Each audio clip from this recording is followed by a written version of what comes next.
When we wake up on Monday, most of us go to a place where we make a trade.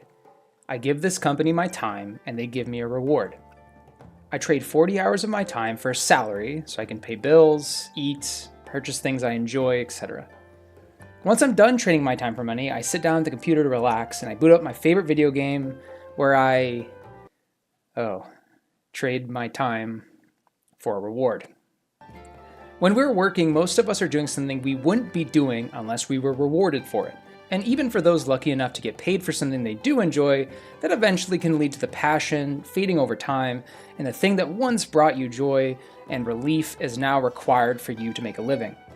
But when we play a game, its sole purpose is to entertain us, to help us relax from the hours we spent doing something we didn't like, to afford the game and this moment to do something we do like. But today it often feels like when we clock out of our real jobs, we go home and clock into our video game job. In this video, I want to talk about rewards in video games, how they're ruining your experience, and what we can do about it. First, I want to talk about the concept of rewards in leisure activities. We are assuming here that how you are choosing to spend your free time is not providing you a tangible benefit, or at least not one that is required for you to maintain your daily life. You may receive a medal for completing a marathon, but you would still choose to run every day before work because you do enjoy running. You receiving the medal is more of a representation of your love and commitment to the sport of running. You love to run, so you run a lot, and because you run a lot, you get better at running, and because you're better at running, you might find joy in expressing that skill in the form of running a marathon. What propels this person forward is their love of the hobby, and the marathon is the carrot, a beacon that the person uses to give structure to their activity. It can be more fulfilling and entertaining to run because the marathon exists. It gives your training purpose. The medal at the end of the marathon in this situation is just the cherry on top. While it's nice to look at and you won't decline it when it's handed to you, after a day or so, you'll likely never wear that medal again.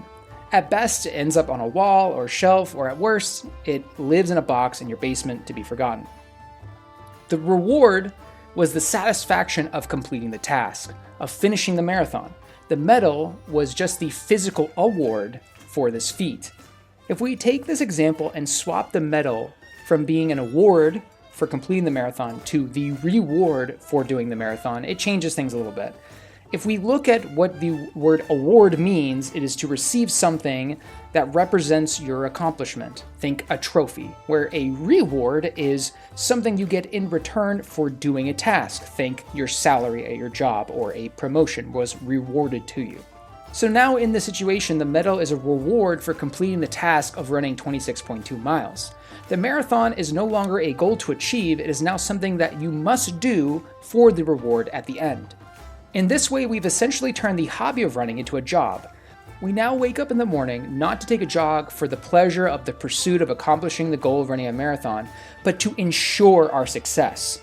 Using this example, the only one that is required to successfully complete the marathon is the person that is looking for the reward at the end. If they do not succeed, they go home with nothing and all their work was a failure. But the former does not need to succeed, as the award was never the purpose. The marathon was the reason to run. It was a positive influence and improved the hobby for them.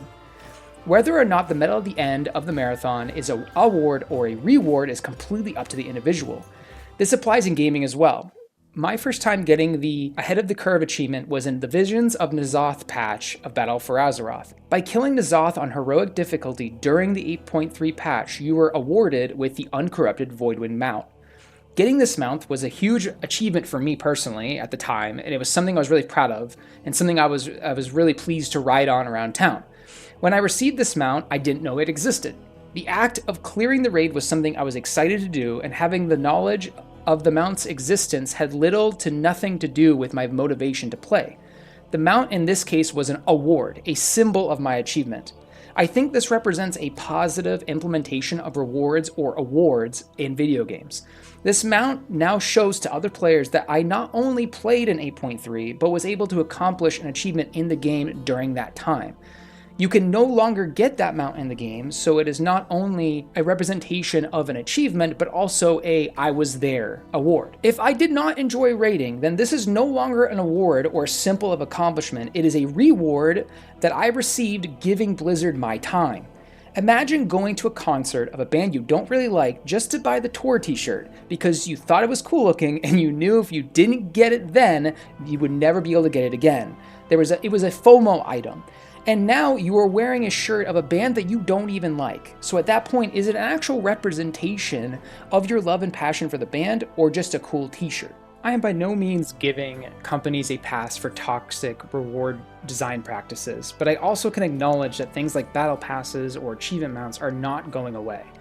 What we can do though is change our perspective about these rewards. I want you to imagine that you absolutely love everything about mount collecting. You enjoy running old raids, you love the thrill of getting that 1% drop, and you feel a pride in flying to raid on your raid night in the mount that most people don't have.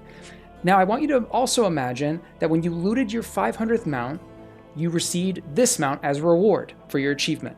This mount wasn't in the journal, and you had no idea it existed. Regardless of how you think the mount looks, it likely would be pretty damn cool to receive this as a representation of your years of passion for collecting mounts in World of Warcraft. The journey that you didn't even know you were on was fulfilling. This mount's existence was a net positive for your experience in the game.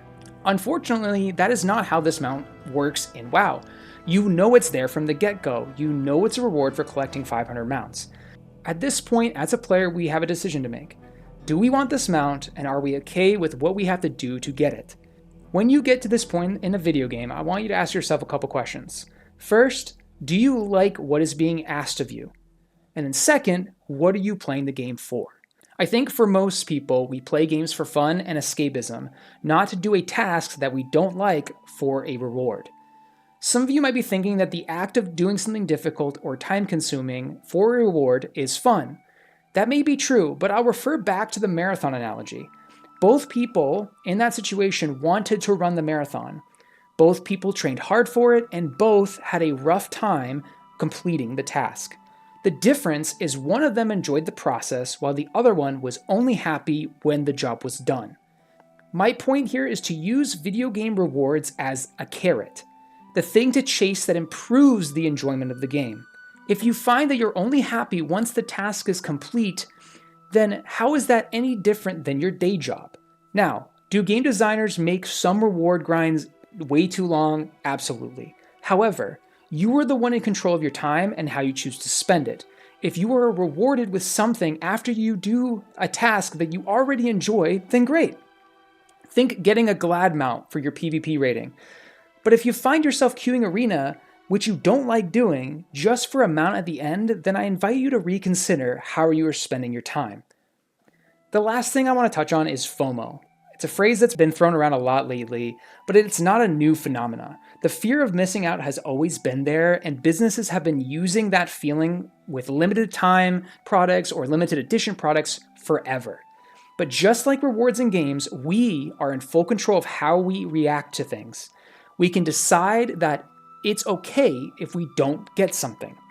I'm not mad that I don't have my favorite band's tour t-shirt because I wasn't there. And it's okay to be happy for the ones that were.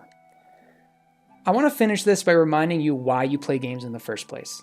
Life is really hard, and video games are amazing at allowing us to escape.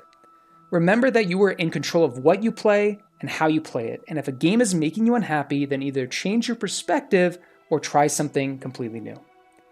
As always, thank you so much for listening. I hope this helped, and I'll see you next time.